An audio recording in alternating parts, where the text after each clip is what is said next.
Mr. Woodall from Georgia is recognized for 5 minutes. Thank you, Mr. Chairman, and thank you for holding this hearing. Thank you all for being here, and thank you for what you spend your lives doing. I hope that when you leave here this afternoon, you will leave encouraged. This is not where the conversation is going on. This is where this conversation needs to go on. But Mr. McGann, I was down with the Bobby Dodd Institute, which I know you know well. The number of uplifting stories coming out of their work. Everybody's doing those same things back home, learning from success stories. Mr. Woods, I only have 2 counties. My big county, big city, Lawrenceville, Georgia.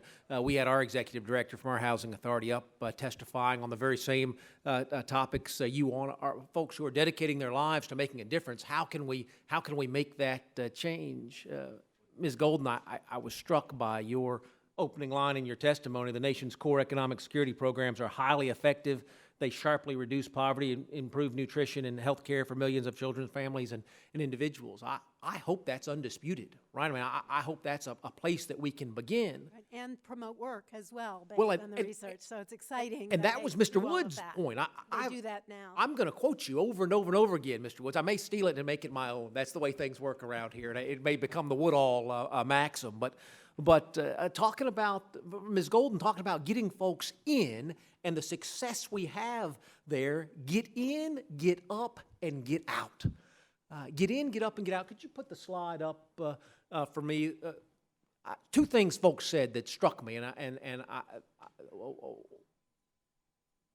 one was the ranking member who put up the slide about runaway spending on poverty programs. I don't much care about runaway spending. I care about runaway results. Right? When are we going to get the runaway results? There is not a family in my community. I have incredible wealth and abject poverty. There's not a family in my community that wouldn't give their last dollar to be involved in a transformational program like what Mr. McGann is doing. That wouldn't give their last dollar to make a difference in a life, to get you in, get up, and get out. Mr. McDermott, Dr. McDermott, says it's just nonsense that folks are locked in to poverty. If you can read this chart, if your eyes are getting old like mine, you can't. This comes from Pennsylvania. It comes from the Secretary of Public Welfare in Pennsylvania. And what he says there is that a single mom of a child of age 1 and age 4, he ran all sorts of different permutations, who earns $29,000 a year, adds not 1 penny of utility to her family's budget. In fact, loses utility between $29,000 and $69,000. $29,000 and $69,000. In fact, going from $0 to $20,000 a year, the difference between not working at all and working 40 hours a week at a $10 an hour job yields you no utility in the state of Pennsylvania. That's not locking folks in because they're, what was the word? Poor people will never act responsibly was the handout Mr. Pascrell handed out. Nonsense. This is acting responsibly. You give me a choice between being a father to my 2 children or being gone all day long. Give me a choice to be with my family or separated from my family. I choose family. Now, to the ranking member's point, I don't know how to change this impact without spending more money. I either have to take more away on the front end or add more on the back end. Mr. Woods, what is that? What is that answer? I want folks to be successful in your authority, but I want folks to have an incentive to get out. There is no incentive. Common sense dictates you stay in this Pennsylvania model. I can speak to the realm of public housing.